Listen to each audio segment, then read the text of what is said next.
ইসলাম ও নারীদের সংস্কার নিয়ে যে বিতর্ক বর্তমানে চলছে, এই বিষয়ে কিছু কথা বলা দরকার বলে আজ আমি মনে করলাম।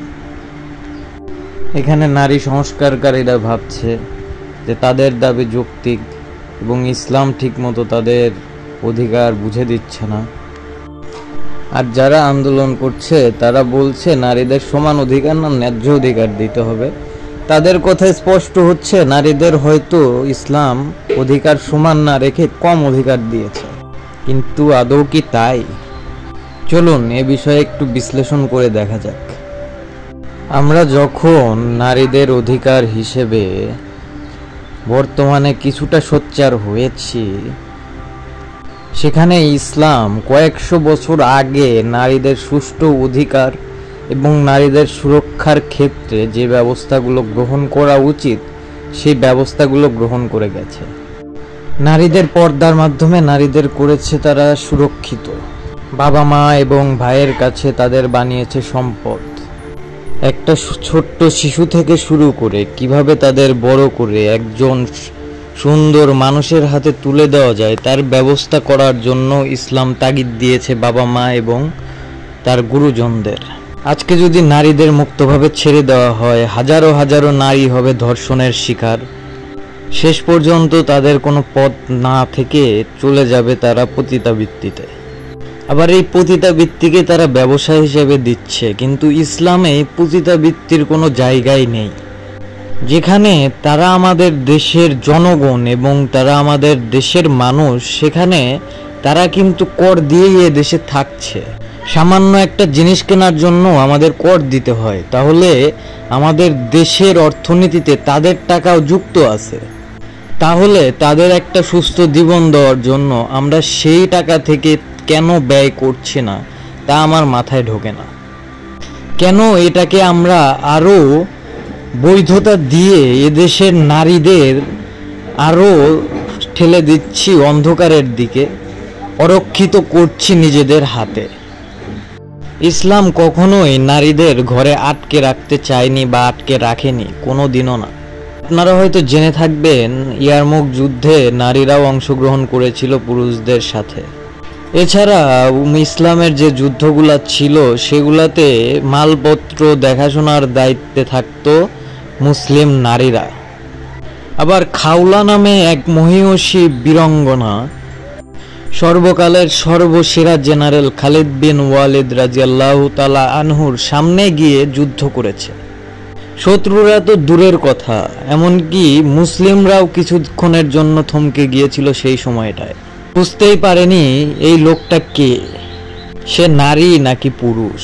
খালিদ বিন ওয়ালিদও কিছুক্ষণের জন্য থমকে যায়। তার যুদ্ধের কৌশলও ছিল ঠিক খালিদ বিন ওয়ালিদের মতোই। পরে তারা বুঝতে পারে সে আসলে কোনো পুরুষ না, সে একজন নারী। তারপরেও কিন্তু সেই নারী যুদ্ধ চালিয়েই গিয়েছিল খালিদ বিন ওয়ালিদের পাশে।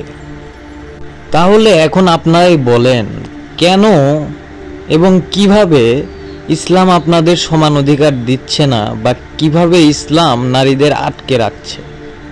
আপনারা যদি নিজেকে সুরক্ষিত রেখে যে কোনো কাজ করতে চান, ইসলাম আপনাকে কখনোই বাধা দিবে না। আপনারা হয়তো জানেন একটা নারী যখন রাতে একা বাসায় আসে তখন তার মনে কি চলতে থাকে এবং তার জন্য সবাই কিভাবে চিন্তা করতে থাকে। শহরে গাড়িতে, লাক্সারি গাড়িতে বসে আপনারা যখন ঘোরাফেরা করেন তখন আপনারা এই কষ্টটা কখনোই বুঝবেন না।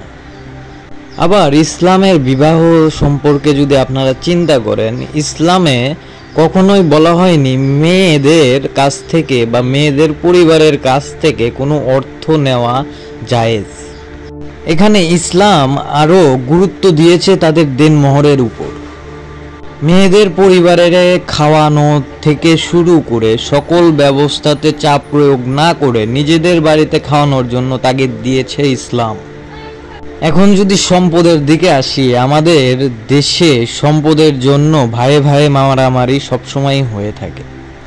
এখন আপনারা এখানে বাস্তব প্রেক্ষাপটটা চিন্তা না করে নারীদের সমান অধিকার চাচ্ছেন, ঠিক আছে, সমস্যা নাই। কিন্তু বাস্তব প্রেক্ষাপটে যখন নারীরা শিকার হবে কোনো সহিংসতার, তখন আপনারা এটাকে আটকাবেন কিভাবে? ইসলাম এটার সমাধানও সুন্দরভাবে দিয়ে গেছে। ইসলাম বলছে নারীদের অর্ধেক না দিয়ে সামান্য কিছু অংশ তাদের জন্য রাখতে। এখন আপনি যদি বাংলাদেশের বর্তমান প্রেক্ষাপটে আসেন, এই অংশটাই সব নারী পাচ্ছে কিনা এটার গ্যারান্টি আপনারা দিতে পারবেন না। তবুও এতটুক সম্পদ দেওয়ার জন্য বেশিরভাগ লোকই অনীহা প্রকাশ করে না। এভাবে তারা তাদের বাবা মার অংশ থেকেই কিছুটা অংশ তারা পাচ্ছে। এছাড়া যদি কোনো নারী তালাকপ্রাপ্ত হয়, সেক্ষেত্রেও যদি স্বামী কোনো কিছু নাও দেয়, বাবা মায়ের এই অংশ থেকে একটা নারী সুন্দরভাবে বেঁচে থাকতে পারবে, এটা বলতে পারি আমরা। এছাড়াও তালাকপ্রাপ্ত মেয়েদের আবার বিবাহ প্রথা চালু করেছে ইসলাম কয়েকশো বছর আগে। যে প্রথাটা আমরা জানি বাংলাদেশে এসেছে রাজা রামমোহন রায় এবং ঈশ্বরচন্দ্র বিদ্যাসাগরের হাত ধরে এই সামান্য 100-150 বছর আগে। ওহে মা জাতি, আপনারা দয়া করে আপনাদের সুরক্ষার ব্যাপারটা আপনারা নিজে বুঝুন।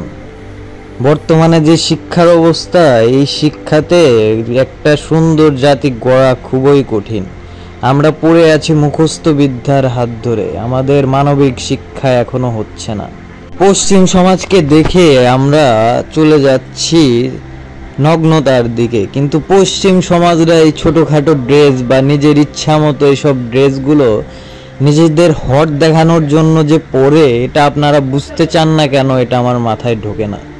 আপনি ছোটোখাটো ড্রেস পরে যদি বের হন, আপনাকে যদি বলে আপু আপনাকে খুব সেক্সি লাগছে, আপনি সেটার উত্তর কিভাবে দিবেন?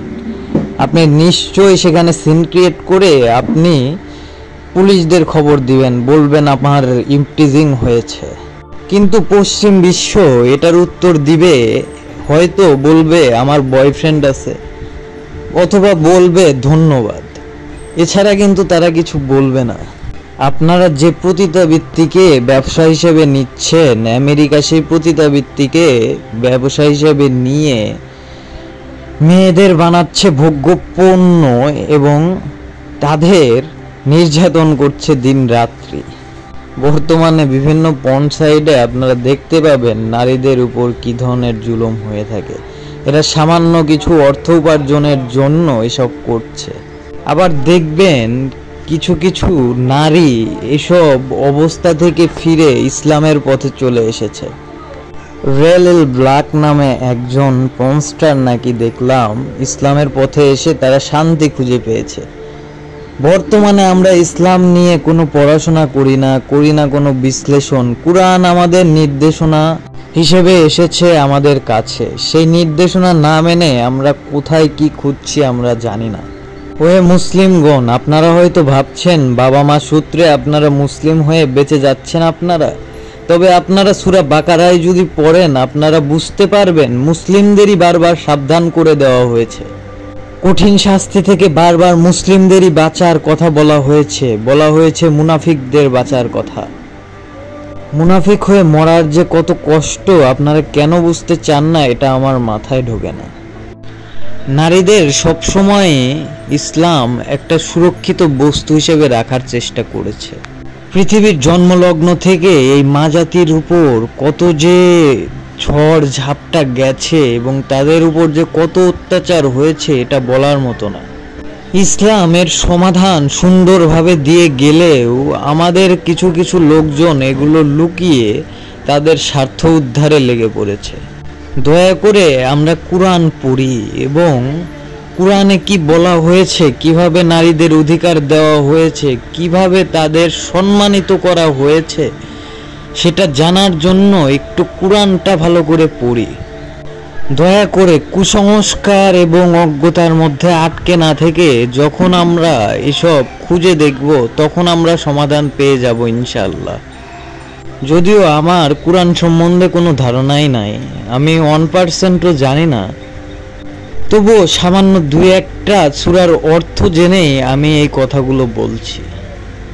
দয়া করে আপনারা কুরআনকে পড়ুন এবং যুক্তি দিয়ে এই জিনিসগুলো বোঝার চেষ্টা করুন। ইনশাআল্লাহ আপনারা সমাধান পেয়ে যাবেন। আল্লাহ আপনাদের সবাইকে সঠিক পথ প্রদান করুন। সবাই ভালো থাকবেন। আল্লাহ হাফেজ।